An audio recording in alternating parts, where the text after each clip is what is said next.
get back. Because this does not belong with me, it belongs with my community.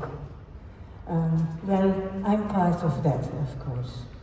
And I'd like to honor Cynthia in all that spirited work she has been doing. And I'd like to honor Professor Goh and thank you for your very kind words. I would like to thank my husband, our children, our grandchildren, and our community. Because of them, I've been able to fly. And you all are part of my Asian family.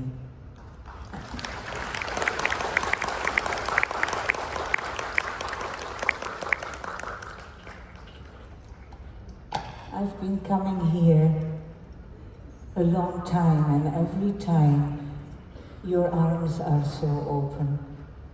I'm so aware standing here, and I'm a bit shaking because I find it easy to talk, but not like this. And so I know I'm standing on the shoulders of giants. Giants like my dear friend Rosalie Shaw, and other giants, yes, and other giants around the world, one of those being one of my mentors, Elizabeth Kubler-Ross, and I'll talk a bit more about her later on. I've been connected and passionate about palliative care in grief and bereavement for about 50 years now. And I've seen a lot of change. And one of the big changes I've seen concern me, and then one of the other changes I see I'm really excited about. It is this and this. And what I'm excited about is that there are so many more possibilities to alleviate pain, suffering, because of all the research and everything that's been done in that medical field, and I honor that. Now, me working and having the privilege to sit on the mat and work together with the teams in mostly countries who are under-resourced, I see how much more difficult it is there. And I am Orang Putih, and so, you know, the reality is that's where I come from, born in Friesland. What I have been learning sitting with the teams in your region, and what I've been learning about that is that the essence of relationship is the medicine. And that what is very, very important, so that's where I come back to the positive of having more, how do you say that, equipment, more skills, more tools, more possibilities to alleviate physical pain.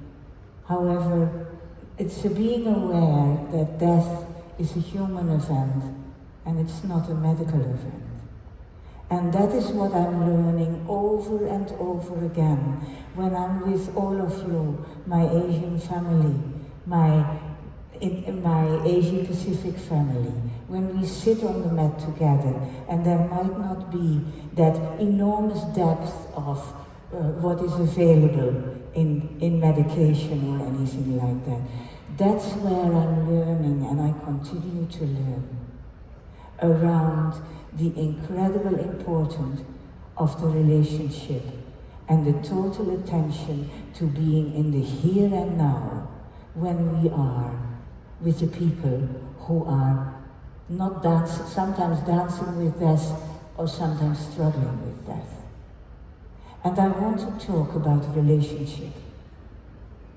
Because relationship and compassionate relationship, compassion is an energy that can only happen between equals. When we think we know better than, when we create, as healthcare professionals, expertosis. That's what I call it. I call it expertosis. I think I know better than you what you need. When we do that, at that moment already, there is a distance. And at that moment, the energy of care and compassion is disconnected. So one of the things I'd love to be really focused on is that it is so important to establish a relationship. That's the first thing. Unless it's a crisis and an emergency, then you attend to that, of course. Then you don't go, this is who I am, and da-di-da-di-da, because you need to tend to that emergency. But the reality is, what we need is relationship. And when we step into the relationship with the person we're concerned with, then I think what is so important to be aware is that we step into sacred ground. Nothing flaky about it. We step into the energy of the other, the being of the other, and that is sacred ground. And when I step into sacred ground, I have to take my shoes off. And if nothing else, if you can remember that when you make that first connection, energetically inside yourself, you take your shoes off. Like we do in the house, because we don't take the outside to the inside, it's separate. And when we are not in a relationship, we're in that common ground, we can have our shoes on. However, when the relationship is connected, that's sacred ground. Now, often I hear people say, because there are so many rules, regulations, things to do, often I hear teams say, and I think that's a struggle for most of us, I haven't got time. Or I'm so overloaded, I am beside myself. And that's again something, that's where our inner work comes in. Because the key about it is to have compassion creates suffering on the inside. We need to be vulnerable. If you're not vulnerable, if you have a kind of a barrier and a block there, then compassion cannot flow. Compassion is uncomfortable. And because it is uncomfortable, when the going gets tough, it's so easy to step away from it. Also because it's painful, and if we don't attend and do our own healing and our own work, then what happens is we split off from ourselves. And when I split off from myself, I split off from you. And when I do that, there is no more of that relationship. There's no more of that connection. Then it becomes very easy to stand, really, when we see patients, stand at the back of the bed, the barrier, because it's safer, instead of being beside. Time. Time's a bit of a myth, but it's also a bit of a bummer. And I always talk about there are two ways where we can be in relationship with time. There is length of time, which is thin. It's kind of that length of time can be, I have 5 minutes, I have an hour, or anything like that.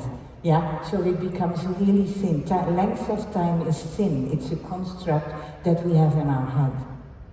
And when we stay with that construct in our head, then we fill in already in that linear line of what we need to do next, and next, and next, and next.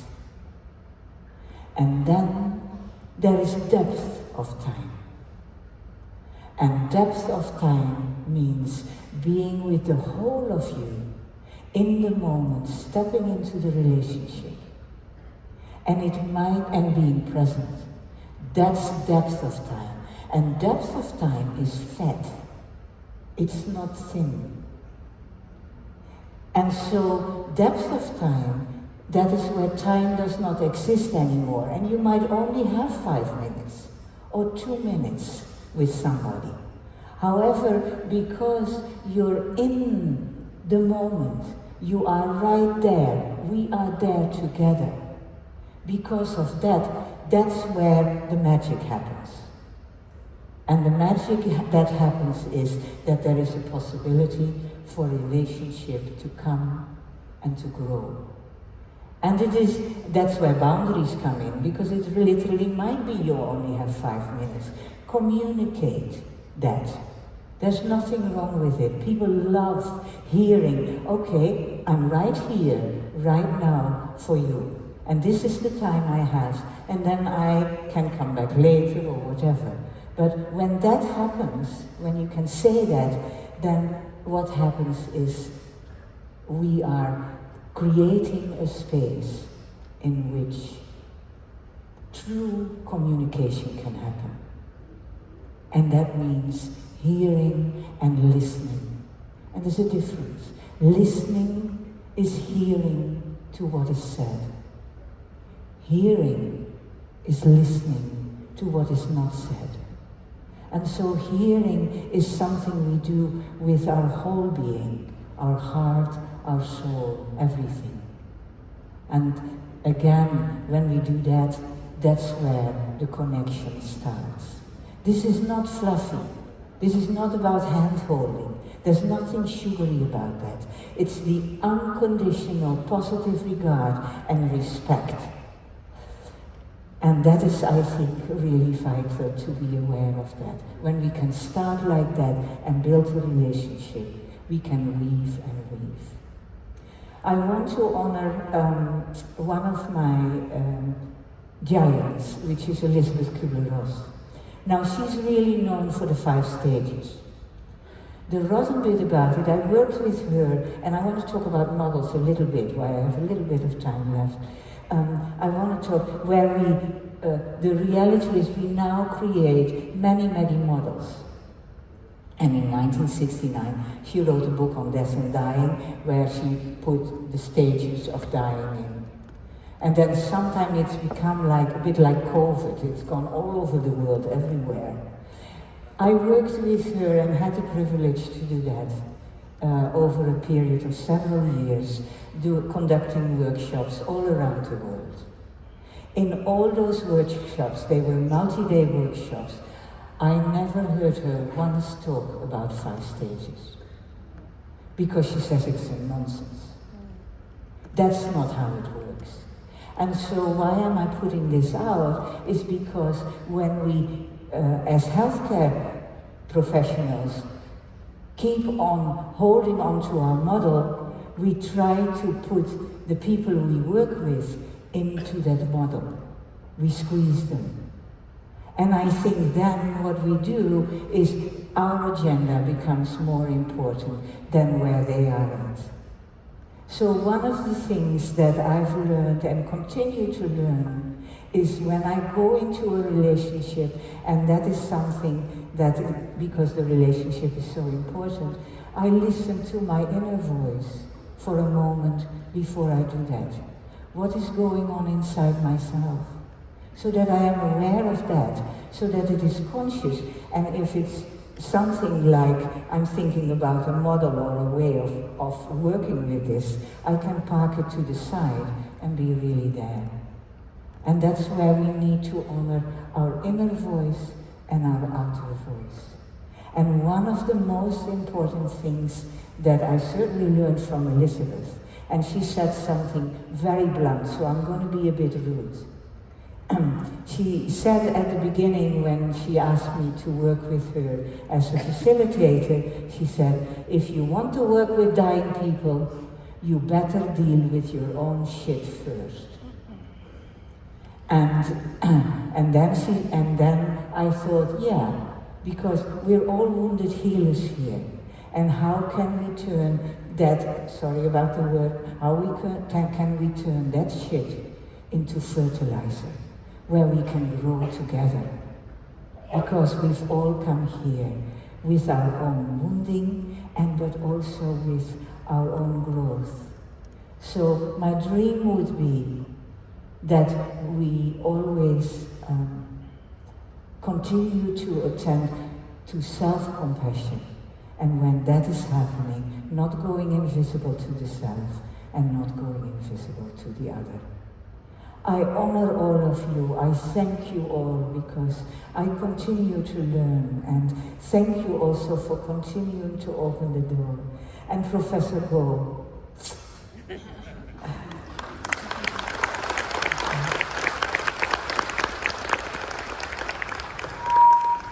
thank you very much, and once again, congratulations, Dr. Liese Groot.